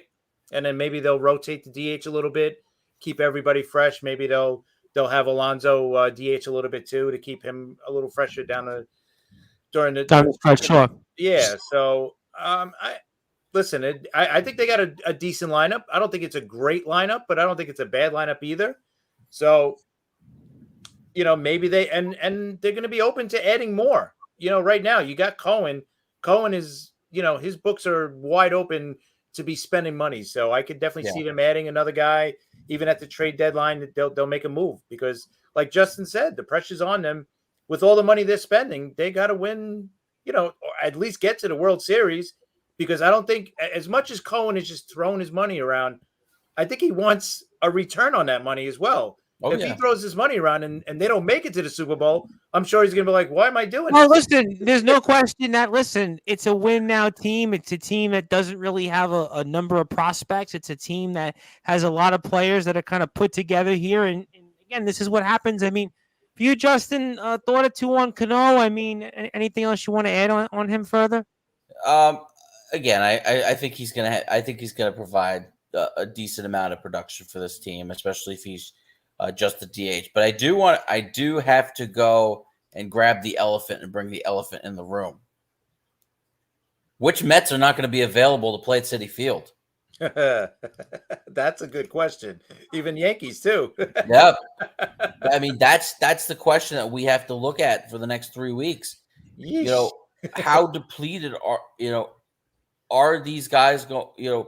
We don't know the official lists. We don't know that. But how? Well, what's the rumored names? Do you know what the rumored names for you guys are? One being Jacob deGrom. Really? Oh, I thought Pete Alonso was one of the other names I heard on the radio. No, he has since told reporters that he is vaccinated. Okay. DeGrom could just do road starts then. Right? I guess. I don't know. Brandon Nimmo's another name. J.D. Davis. Hey, we got Rizzo and Judge, I think, that are not vaccinated. Yeah. Yeesh. The crazy thing is if players from other teams come into New York and they're not vaccinated, they could play. I don't get it, the man. New York Rob, players. I don't get it. And listen, I'm gonna stay calm with this topic because we talked about it with Kyrie Irving, yes, which is just really getting ridiculous at this point. The fact that he was sitting courtside, he stepped foot, basically next to the guys on the bench. He was in the crowd. Like, how the hell is he not able to play? Like, Tom, you are in New York City, Tom Bryce. We need some people in New York City to knock some sense into Eric Adams because this is getting ridiculous. But they don't want to knock sense into him. The problem is the new health commissioner today doubled down saying we're not changing it anytime soon. I just don't understand it. Did they explain how that makes sense? Because to me, it makes no sense. That's politicians for you, though. Yeah, I know. That's politicians. I mean, just like Rob Maroska said, the visitors are walking in unvaccinated and playing. And not only that, with baseball on top of that, baseball. I mean, baseball is an outdoor sport where social distance is already in place on the field. I mean, the one argument you can make about baseball compared to these other sports is that it's outdoors, right? So, a big nook in all these COVID vaccine requirements.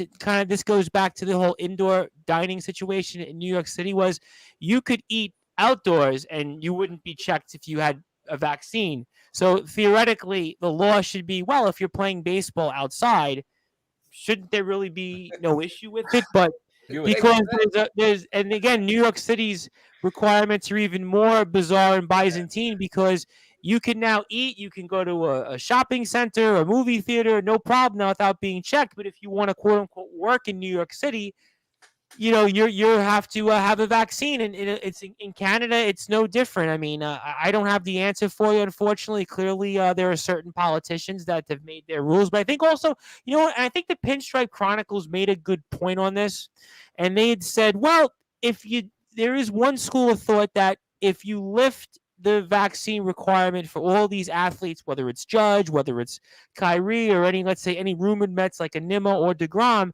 What does it say to all the people that were laid off that didn't want to get the vaccine? That's another part.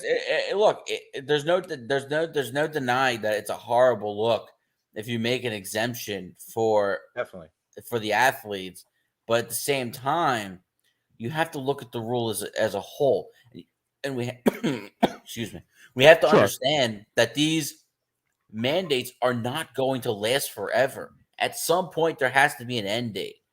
And honestly, in my opinion, in order to lift the mandate, this final private sector mandate, what New York City needs to do is they need to order each business that fired their workers to at least offer the job back to them. Now, if they've gone on to get other jobs, that's their prerogative, but if you at least make New York City jobs, offer it back to the ones who lost their job, it at least softens the blow to a degree. But that's the only way that this is going to work out, or else it's going to be a horrendous publicity, a horrendous PR move. It just really is.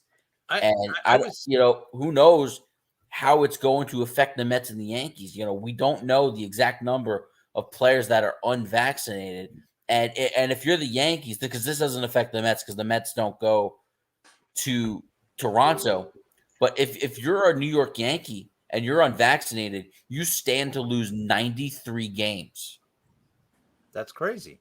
Now let me ask you this: let's say if the Yankees are on a 10-game homestand, and the mandates are in, can they place the guys that are unvaccinated on IL so they could bring a player up? They would go on what's called the restricted list. So yes, you are replacing them on the roster, so you're not shorthanded, but still right. Again, you're replacing Judge player A from the minor leagues is not going to be equal to Aaron Judge. Of course. Listen, New York City, unfortunately, has got some real goofy things. I mean, we can get into a whole discussion on it. Bail reform is one of them, and obviously this whole thing. I mean, but that's a whole other episode. But that's the news report. And I don't want to turn this into CNN or anybody else. No. But obviously, it's a complicated thing. But Mr. Maroska, we're going to move on here and go to some other topics. So I want to get some closing thoughts from you. Always love having you come on here. I'm looking forward to now that the audio here is much better. And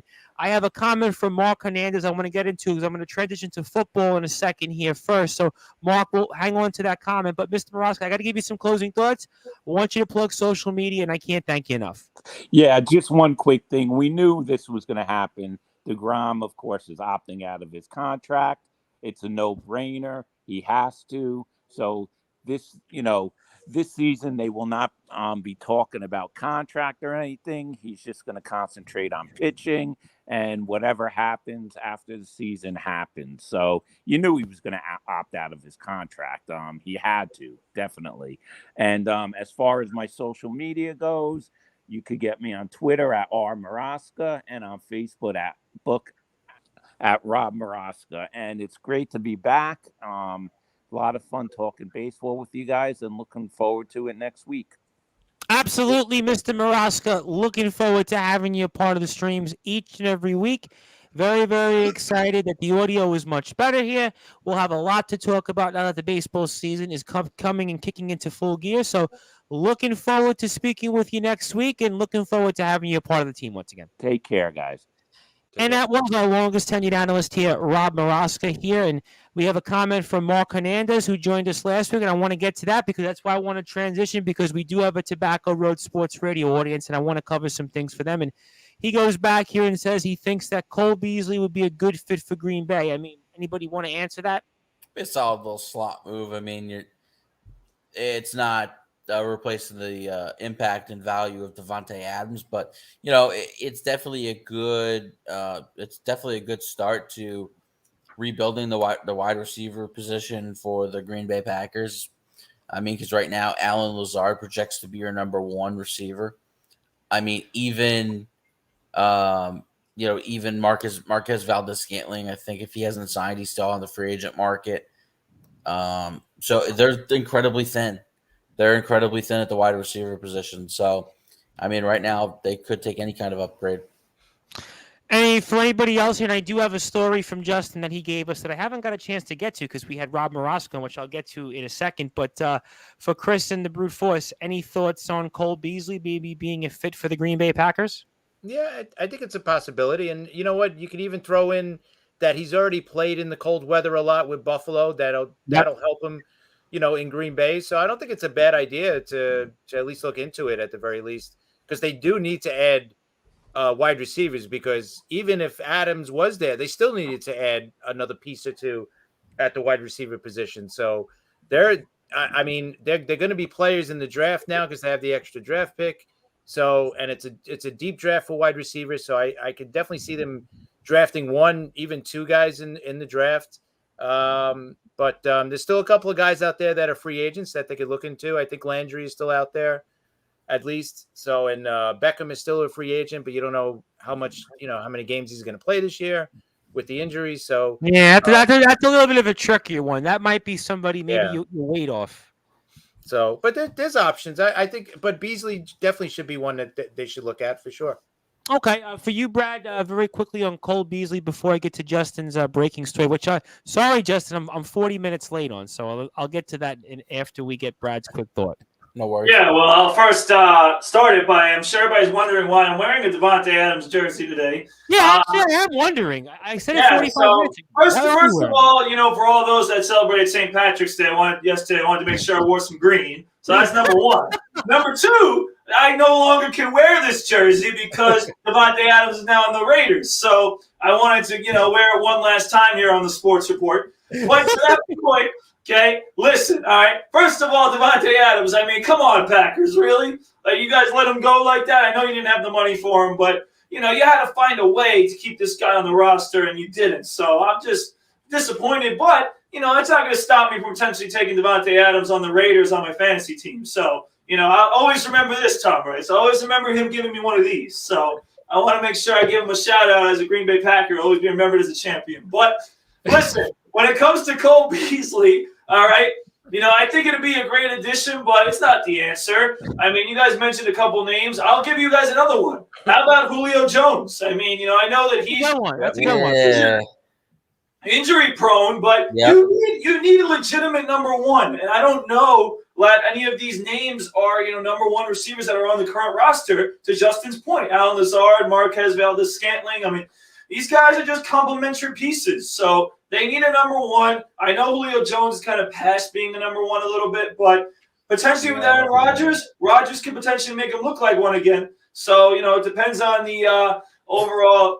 Listen, John Gonzalez, all right? You know what, John Gonzalez? I'm not going to be wearing no Jared Goff jersey. All right, I'm not going to be wearing it. What if John Gonzalez mailed you one in the mail and said, the Brute Force, you're doing such a great job all these years, and I want to give this to you. I want you to have it as a sign of friendship and a peace offering. I mean, yeah. If I find it, I'll get him a Mitchell Trubisky Pittsburgh Steelers jersey. That's why, and I'll send it back to him. So ultimately, we'll have a fair compromise. Whatever way you want to put it, we'll have a fair compromise, John Gonzalez. But either way, listen, if you want this jersey, you can have it too, because I can't wear it anymore because the Packers, for some reason, just. Well, on a side note, for those who, if you remember wearing it as kids' jerseys, and what was like the worst thing you'd hate when all of a sudden you'd wear a jersey and then the guy got traded or whoever it was. I used to always hate that for whatever reason. Anybody have those stories? I used to. Basketball used to always be the worst with that, bro. I used to always wear a basketball jersey of a player, and all of a sudden they would be traded. I used to hate that the most. I mean, so, and John Gonzalez chimes in and says, "Tom, I already sent him a James Dolan poster." John, let's be honest. Brutal. In all seriousness, Come on. Is there even a James Dolan poster out there? No, listen. That's my. So to be fair, listen, the Goff one I like. There's no such thing as a James Dolan poster. I mean, let's be honest. I'll say this right now. I saw it, and I'll address it at the end of the show. That's all I'm going to say. Right. Well, we're going to come back. We'll do our usual. We go about like a half hour, so then we'll come back and do a little bit of an overtime segment because people like to watch these streams here. But certainly, again, I don't think that there is a James Dolan poster. And Mark Hernandez chimes in and says, "I still wear my Bills Drew Bledsoe jersey." Wow, Mark, that's going way back to the time machine. We're talking what, like 2002, right? Like 2003-ish, right? That was like around that time. Like Drew Bledsoe was a 2002, we got traded to the Bills after they decided to go with Brady after the 0-1 season. Yeah. And how many years did he last there? 3? I think it was before he went to Dallas. Yeah, right. Like 3. Crackstaff's gonna look it up here, but yeah, Drew Bledsoe as a Bill. That was always weird for me for AFC East, and that's a good one. Is it worth anything, Mark? The Drew Bledsoe Bills jersey is it worth anything at all? I mean, he also says here he's a Bills fan, Mark Hernandez. So I want to get him in. He says he's got a Freddie Jackson and a Willis McGee Hershey too. Willis McGahee. Yeah, he's got a Willis McGahee jersey. 3 years in Buffalo and then 2 years in Dallas. 3 years in Buffalo, and in the first year he has there, thanks to the crack staff, 4,300 yards, which wasn't bad. 4,300 yards, 24 touchdowns. Not bad. Wasn't bad. You know what? When you look at his career, outside of the year that he got hurt, in 2001, outside of there, I mean, that guy played just about every game he played. I mean, about every game in the season. He didn't miss. I think he missed 2 games in 98 and 1 game in 95. Yeah, that sounds about amazing. Right. He had a pretty good, solid, healthy career. He was a solid quarterback, but I mean, he basically gets let go the year he signs a long 10-year contract. And I'm back here because apparently we're having a little bit of technical difficulties on my end here, and Mark Hernandez chimes in and says, "I've got the official Willis McGahee jersey too." Yeah, I forgot about Willis McGahee. He's a Buffalo Bill. I mean, it's going back to the time machine. Back. Yeah, he was solid. You know what, Bledsoe, and I think to your point, Chris, before I got kicked off, Bledsoe did have a solid career. I wouldn't say he's a Hall of Famer, but he did have a lot of big years. He had threw a lot of yards at a time when everybody was throwing a lot of yards. 251 career touchdowns. Yeah, that's about what I thought he threw. No, not too bad. And win-loss record, I'm looking at it here, thanks to the crack staff, 98-95. Yeah, that's about what he was, about a 500 quarterback. Not a Hall of Famer, but Mark chimes in here and says he's got his Bledsoe McFarland figure is worth money, but not the jersey. I think you're talking about the Todd McFarland figures, if I'm not mistaken. Those when Todd McFarland was making all the collectible figures. Yeah, I think the ones that are most worth money, if you still have them, is those. I think he made the McGuire and Sosa figures, and I think Bonds, he made a few of those. I think those would be some of those. So those are some things here that we are talking about, and we are here on Sportswire Radio talking all things related here to the world of sports. And I am the host of the Sports Report and the station manager here of Sportswire Radio, the Reverend Tom Bryson. Alongside me is the brute force Brad Weiss, Justin Gianelli, and Chris Bazea. And, of course, if you like what you hear from us, you can listen to us anytime at sportnarium.com/player. And I also want to thank Linda and Mac McGrath, because you can catch us on the Northeast Streaming Sports Channel tomorrow night, 8 p.m. Eastern Time, 12:30 p.m. We are also on TobaccoRoadSportsRadio.com. I want to thank also Desmond Johnson. I also want to thank Larry Frank of Frankly Speaking Sports, because you can catch him Monday to Wednesday here, 9 p.m. Eastern Time on Sportswire Radio. And you want to talk about guys who've got energy and guys who are like, how can I put it, like raving lunatics on the air? Larry Frank is the guy. So if you haven't got a chance to hear Larry Frank, I can assure you, you'll definitely be entertained. He's had some good guests. Like Ernest Dove was on the show there Tuesday night. He also had on Dick Bosman, MLB legend, Vance Law on, who, of course, was an all-star, had a very, very good career. So he's actually had some good guests on, so you want to definitely follow Larry Frank and Frankly Speaking Sports. That is Monday to Wednesday here at 9 p.m. Eastern Time on sportnarium.com/player. And I want to thank, once again, Linda and Mac McGrath for setting that up. And, of course, you can also watch some of our shows. You can also watch the Talking Rivals on Roku, the Pinstripe Chronicles, A Work in Progress, the Rewind Wrestling Podcast. So some of our shows who have video, you can also watch them on the Roku channel. We are talking all things related here to the world of sports. And I want to bring it up here very quickly before we get to some sports. I got about 24 or 25 minutes or so. So the Brute Force and I had talked about it on Tuesday's stream, and I announced it. I'm coming out to your guys' neck of the woods next month to the All-American Burgers. So I guess I'm going to find out if it's really worth what it's cracked up to be. I've got a few messages already since we posted it. So hopefully I can meet you guys there, and our schedules will work out for it. I won't put you on the spot about All-American Burger, but I will certainly say I hope it holds up to what the Brute Force and our guest Tuesday, Brendan Fitzpatrick, had to say about it. But I do want to work it in for a few minutes before. And John Gonzalez, you stole my thunder, John Gonzalez. I was about to get to it, John. You know me very well. And that is obviously March Madness, and the upset of the day, of the week, and pretty much of the tournament so far is the St. Peter's local here team, obviously coached by Shaheen Holloway, the Seton Hall legend, and they were only the 10th team in history as a 15th seed. The Brute Force, you got the video. You mentioned it Tuesday. You knew what I was about to say. For those who are watching and listening to us, talk about the upset with the video on the screen here. And, of course, St. Peter's, the Peacocks, certainly making history. Only the 10th time a 15 seed has beaten a 2 seed, and it was the Kentucky Wildcats. Yeah, I mean, first of all, March Madness is truly living up to its name. When you talk about madness, I mean, this has been unbelievable. Obviously, the biggest upset of them all was this one. And we'll give a shout out to St. Peter's since, of course, Tom, I know you know mutual coaches. Yes, Coach Mitchell from the women's team. Yes, we've had him on. And Coach Williams, who worked at St. Peter's, has been a very, very big backer of ours, who was also the women's coach at CCNY. So, yes, the St. Peter's Peacocks have certainly supported us in the past. So it's important that we mention them. Yeah, I mean, you know, it was absolutely unbelievable to have seen them from afar. 85-79 final.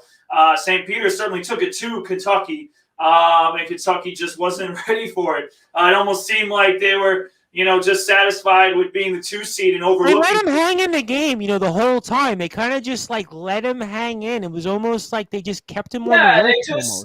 You know, and listen, that's a team right there that I think was overlooking them. It was kind of just, all right, you know, we're going to beat this team, so let's just get to the next one. You know, I think that they just felt that they were going to win the game, and you can't do that. And I just talked to, you know, I just was coaching a few kids before I came on here, and they're playing a team for the 3rd time in the playoffs that they already crushed the first 2. And I said, listen, anything can happen in the playoffs. You can't take any game for granted. And, you know, ultimately, St. Peter's, I mean, you know, I'm going down the list right here. You know, we're talking about many, many upsets, you know, that we've seen so far. You know, North Mexico State, you know, gets a win against Connecticut. You know, other games here, you know, UAB right now is in a game with Houston. I mean, how about St. Mary's blowing out Indiana? Oh my God!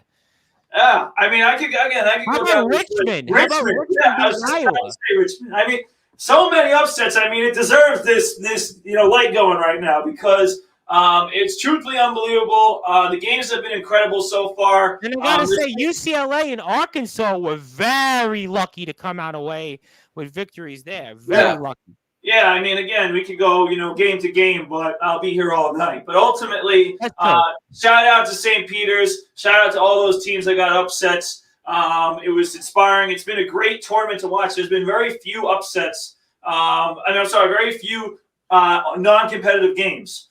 There's been How a lot.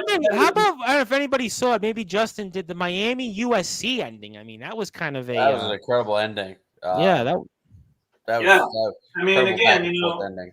We could go down the list. There's so many great games, and there's so many. And Illinois, I mean, you want to talk about teams that were lucky? 25 seconds with the lead, and they ended up winning. Yeah, I mean, there was definitely some games here, to say the least, and running it down here. And then there's some scores right now as we speak, thanks to the crack staff for giving us to us here. Houston is up 65-51 over UAB. Davidson and Michigan State right now is a barn burner, 52-49 midway through the second half.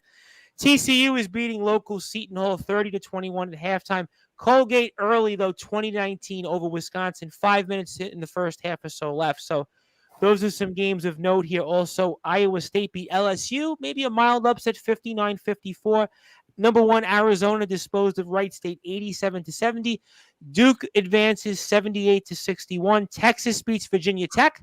Again, Virginia Tech was a team that certainly earned their way into the tournament. They win 81-73 does Texas. Notre Dame, I think everybody said Notre Dame would advance if they were to beat Rutgers. That was the game I think I enjoyed most so far, the double overtime classic between Notre Dame and Rutgers. Yeah, those are some other games. No, Villanova beat Delaware 80-60. Purdue beat Yale 78-56. Texas Tech, which I saw earlier in the afternoon, disposed of Montana State 97-62. Auburn beat JSU 80-61. Ohio State, your aforementioned Buckeyes, 54-41. Kind of a sloppy game there, Justin. A very, very sloppy game. Sloppy, but I would say a lot of great defense as well. Yep. Chris Holtman really had the guys locked down on defense, and so did the coach for Loyola, Drew Valentine. Drew Valentine, the youngest coach in men's basketball right now, 30 years old, brother of Cavaliers forward Denzel Valentine. Look, both teams played great defense. Both teams were a little careless with the ball, but I think Ohio State benefited from 2 of their main rotational players returning from injury, and that's local New York native Zed Key from Bayshore, New York, sure. and Kyle Young. Those guys are 2 rotational guys who play integral parts both on offense and defense, and a healthy Ohio State team, really started to put things together in the second half and played a well-rounded game in the final 20 minutes. So, I mean, it'll be interesting to see now how they go up against Villanova, because, Villanova is definitely going to be a much taller task than Loyola Chicago. No question about it. And fun fact, Bayshore, New York, and Long Island is actually where they make the Intamin's products, where that was for all those famous years. So if you ever loved nationwide Intamin's, whether it's the crumb cake or the cheesecake, it was always produced. That's really good right now. I told you, Entenmann's was always one of my favorites. It was always like a notch above Little Debbie's. Little Debbie's was like, you get like, I don't know if anybody has them here, but Chris will know this. Like, you go to a little bodega or a little corner store, and they would have like the Little Debbie, like the 25-cent fudge brownie or the cosmic cookie. But Entenmann's was always a notch above it. So that's where they used to produce all. Come on, Tom. Dinner was 5 hours ago. I'm getting hungry again. I hear you, dude. I hear you. But real quick, I just want to run through some of the games tomorrow and get maybe Brad and Justin's thoughts before we move on to some minor closing thoughts before we come back on the stream. We have UNC and Baylor tomorrow afternoon, kicking things off at 12:10. Kansas and Creighton, a very interesting matchup at 2:40 p.m. Michigan, Tennessee. Again, Michigan, I don't even know how they're in the tournament, but they are here 5:15. Richmond and Providence. That's another interesting matchup here. I almost feel like that's not even a 12-4 game. 6:10 p.m. St. Mary's, UCLA. That might be the game I'm most intrigued. 7:10. St. Peter's and Murray State. 7:45 p.m. New Mexico State and Arkansas. 8:40. And Memphis and Gonzaga and Penny Hardaway's Memphis team at 9:40 p.m. And obviously, Ron Laird says he loves Entenmann. So, Ron, you are the man. And John Gonzalez likes Providence. I mean, Brad, for some of those games I run down, give me a quick thought or two on some of those games or maybe some of your upset alert or upset specials. Yeah, well, unfortunately, even though the siren's behind me, a lot of the upsets were not picked by me. You know, I only had a few that I got right here. Actually, funny enough, Tom Bryce, Michigan was one of them that I did get right, that they won against Colorado State. So that was good. But listen, Michigan, we talked about it. We're just shocked that they're even here. They won't be here after this game. Tennessee is a great team. I think Tennessee gets the best. Tennessee is a very, very good team, no question. Yes. Yeah, so I like Tennessee over Michigan. You know, a few other games here. You know, just take a look. I mean, I wanted to talk about quickly about Illinois only beating Chattanooga by 1. You know what? I was watching that game and I was like, I don't know how Illinois is going to pull this one out. Did anyone else see Terrell Owens going nuts on the sidelines? You know, I actually, Steve Saperstein, of all people, who obviously is a big supporter of ours, was actually messaging me on WhatsApp because I was admittedly watching SmackDown at the time, WWE, and he was going about Terrell Owens is at the game. He didn't even care about anything else. All he cared about was Terrell Owens. So he said that's what his whole message was. So, yeah, I did get messages about Terrell Owens. So, yeah. Yeah, so I'll quickly touch on a few other games. I'm a big fan of Kansas. I think I like Kansas. Great. Yeah, interesting matchup. The one thing I was worried about going into the tournament, and it made me hesitate on them a little bit, was the injury to the big man Lightfoot. But I believe he's back. So I think that plays a big factor for them. So I like Kansas, and I've had them going far. So I see them beating Creighton. I think Creighton – I was surprised that Creighton got past San Diego State, considering San Diego State was a really good defensive team. Yeah. Creighton definitely wasn't the best offensive team. I thought that the defense would take over that game, but Creighton definitely proved me wrong there. So I do like Kansas. Another one I got right was Iowa State. That was another one I picked right. So I got that. And we'll see. You know, right now Colgate is beating Wisconsin. So 26-23, 346. You know, and Wisconsin was another team that I like coming into the tournament. So Seton Hall is not looking too good right now. They're now down 14. So yeah, and that's another team I picked. So you know, as you guys can probably hear, my bracket's been busted a long time ago. I think I was. You know what? I was at Duffy's, Brad, last night when the St. Peter's game was going on. And I think like half the people I was watching the game with, their brackets just bursted right after that. Well, because Kentucky was a very popular Final Four pick. I mean, you know, all I care about is that my Final Four stays intact. So so far you look good. So far you look good. Yeah, all 4 of my teams are into the second round. And who are your Final Four for those who are watching this? My Final Four is UCLA, Duke, Arizona, Kansas. For you, Brad, give me your Final Four.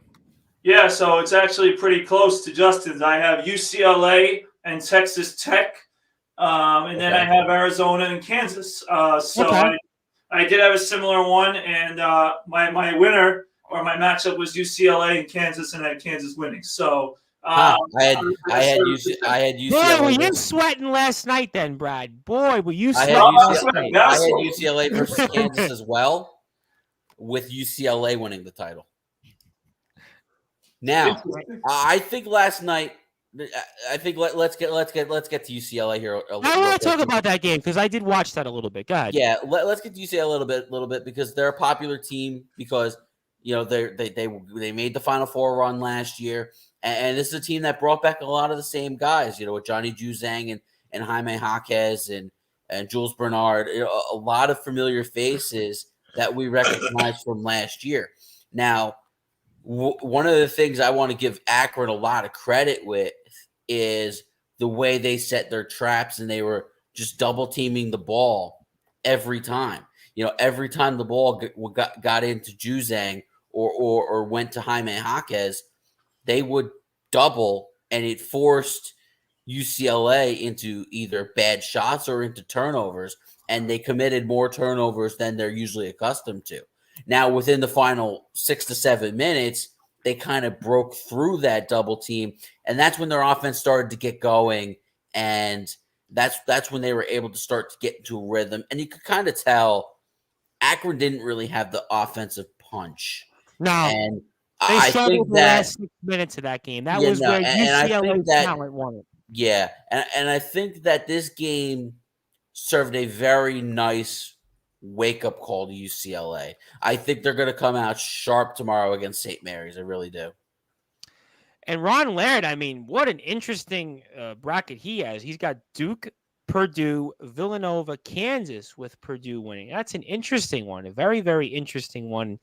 A few other games here I wanted to get to that was interesting to me was St. Peter's and Murray State. I mean, that's an interesting matchup there. I mean, listen, you got a really, really intriguing game. Listen. As I think Murray State played a very tough game against San Francisco. You can't. That was a good game. That was another good game last time. You know what? You really can't. After the way they played against Kentucky, you really can't dismiss St. Peter's in this game. You really can't. Yeah, no, you know what? They certainly could. And John Gonzalez has got actually a really good question here. And we've got a few more minutes, and we'll obviously open up another stream and get some closing thoughts in afterwards. But John has, so if you guys had a Cinderella pick to make the Final Four, whom would that be? I mean, for certainly Brad and Justin. And well, Justin pretty much answered it. So there you go. Let's go beat Villanova on Sunday. For you, Brad, I mean, is there a team that you'd say, well, that's a dark horse or a Cinderella team that could make a run? And please don't say Michigan. And we're a 7, so that counts. No. And, I will say one, and I'm watching the score right now, and I'm getting nervous because I actually picked this team to win 2 games. And I do like them. And that team is Davidson. I could see Davidson potentially, having their names put out there. Right now, they're losing. 59-56, they're now down to They're Michigan losing to Michigan State. Of course, my friend Brandon Stout will give him a shout-out, Michigan State alum, who I wanted to, text tonight and give him a hard time with them losing. But right now they're winning, so I can't say anything. But ultimately, Davidson's one of those teams that I liked. I like them beating Duke if they got to that game. So, again, a team that can shoot, a team that, is a little of a sleeper that maybe teams didn't really, see as a team with this potential. But I think that they're playing well at the right time. And if they get this win, I think it'd be a confidence boost going into Duke. So that's the team I'm looking at here. And I have, since I gave my friend Brandon Staub a shout out, let's just give the flowers, Tom Bryce, to our guest from Tuesday, Brendan. I knew this was coming. All right, because he's a Notre Dame guy. All right, and they won and they beat Alabama, so I want to give him a shout out. Okay, but guess what? It's over, Fitz. It's over. Okay, they're losing to Texas Tech. All right, it's been a nice run for you guys, but ultimately Notre Dame's going down. So congratulations, Brendan. Give you your flowers. It's over, though. Texas Tech is beating them. Certainly, Coach Fitzpatrick, I'm sure will appreciate those. I guess for me, a dark horse maybe would be Texas. 6-seeded Texas maybe would be one of those teams. I don't know if you'd say quite a Cinderella, but, I mean, that would maybe be a qualification of a team that could maybe at least get into the Final Four. I think anybody 6 and lower can qualify for that. That's why I kind of think. But the thing is, the weird thing is UCLA was a Cinderella last year because they were an 11 seed. But nobody ever thinks of UCLA as a Cinderella. They're a no way. They're a blue blood program that's won 11 national championships. But Texas. I mean, the only thing is they haven't won since '95. Has been very nice. After getting rid of Shaka Smart, Texas has always had high expectations. Always aspirations of being a national championship contender. They've really never reached that. And, under Chris Beard, they've played well and, they got their first win under their belt. And now they're on to, they're on to play on Sunday. I'll give you one other team because I want to get to closing thoughts and make sure we get on time. And we'll have another stream here. And John Gonzalez says UCLA are Blue Bloods. Yeah, listen, they've won 11 national championships. I know they haven't won one since 1995, but they are a legacy college. I'll give you one team under the radar, maybe because I'm a little biased and I was watching them during the A-10 tournament, Richmond. I would say of any team, the way it might be set up, if Richmond would have won tomorrow, they would played really well down the stretch. That might be a team I would say for whatever reason. Richmond would be one of those teams that I would say. And Ron Laird's got a good one here. I got to work this in, and I know where he's going here. Wild card Memphis. Yeah, Memphis. Penny Hardaway. I mean, Memphis was a wild card. Yeah, that makes sense. The only issue is they get that super tough draw. Well, that's why I like Richmond, because Richmond-Providence, that's a winnable game, I think, for Richmond. Yeah, you know what? And I actually had South Dakota. Were they the ones playing South Dakota State? Providence? Yeah, I think so. Yes. I had South Dakota State in the upset because you know what? I didn't like the way Providence played in the Big East tournament. They lost in the tournament. Yeah, they got bounced. Yeah. They didn't get bounced. They got their what's handed to them. I was trying to be kind in case there's Providence fans I think it was like Butler beat them. Points. So yeah, but that's some of our thoughts here. 30-second thought on that. On anything else on the tournament before I get closing thoughts here from the guys here. 30-second thought, Brad. Yeah, no, I was just going to say I actually agreed with Justin on that one. I had South Dakota State as well. And then I'll just say one last thing. It's a freaking Iowa who you know what? All this hype about Iowa and they lose in the first round. I mean, come on, Iowa. I mean, they killed my bracket just from the start. So, yeah, Yeshiva all the way. That's right. Well, Yeshiva, we took care of.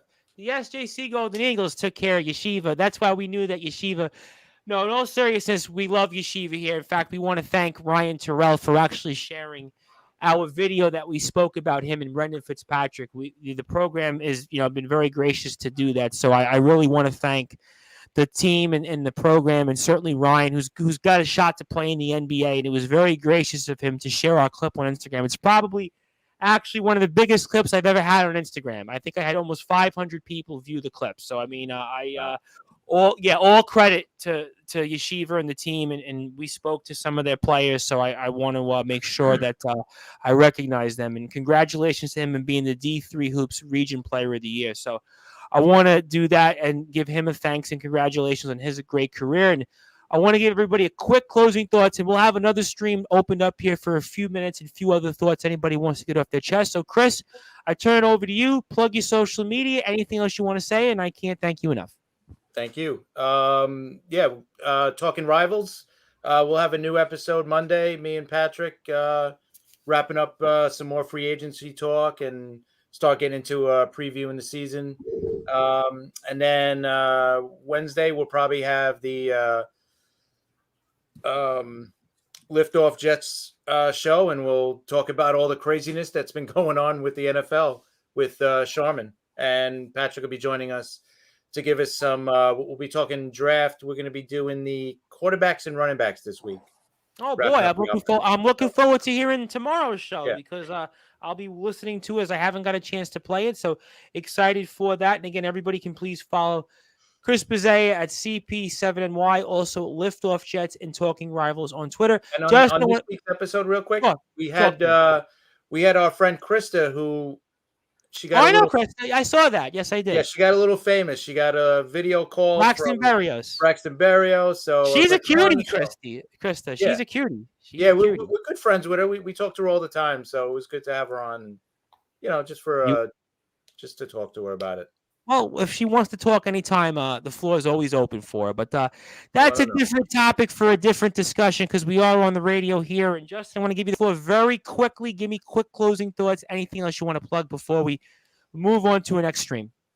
Yeah, so should be another baseball banter coming out this Wednesday. Again, just like Chris, wrapping up some of the free agency. Looking forward to previews for some of the teams in their outlooks for 2022. So you can follow me at bballbantersm. That's the baseball banter page, and my personal Twitter at jgnle12. All right, very good. And for you, the Brute Force, certainly not last, but certainly not least. And closing thoughts, very quick. Anything else you want to share? And the floor is yours. Absolutely. So you can find me on social media at bweiss20 on Instagram, at bradweiss20 on Twitter, and searching Brad Weiss on Facebook. Thank you to everybody who's been listening to this show. As always, you guys are awesome. A lot of great supporters. I've gotten a lot more following of recent, thanks to all you. I got about 20 new followers in the last week. I can't thank you all enough for supporting the show and tuning in, whether you're on Roku, whether you're on Northeast Streaming Sports, whether you're in North Carolina, wherever you are. And we have something else in the pike. I can't say it yet, but we have another thing coming, big one. Stay tuned, everybody. Stay tuned. Nice. So definitely that sounds great. And if you want to hear more, we're going to have another stream shortly. We got some big MLB news to talk on the next stream. And also, I'll respond to that damn John Gonzalez on that James Dolan poster. So stay tuned on the next stream. All right, and certainly that's the cue for the brute force. We do have news that Justin broke, which I still haven't got a chance to mention, and we'll do that on the next stream. So I want to thank everybody for watching and listening to this. I want to thank again Linda and Mac McGrath. I want to thank Desmond Johnson. You can find us at Tobacco Road Sports Radio, 12:30 p.m. Eastern Time on Saturdays. Northeast Streaming Sports, 8 p.m. Saturdays. I am the host of the Sports Report, the station manager here of Sportswire Radio, the Reverend Tom Bryce, and alongside me is Chris Bizzea, Justin Gianelli, and the brute force Brad Weiss. We'll be back here shortly, so hang on tight for station identification. We'll have another stream up here in a few seconds. So thank you, everybody, and good night.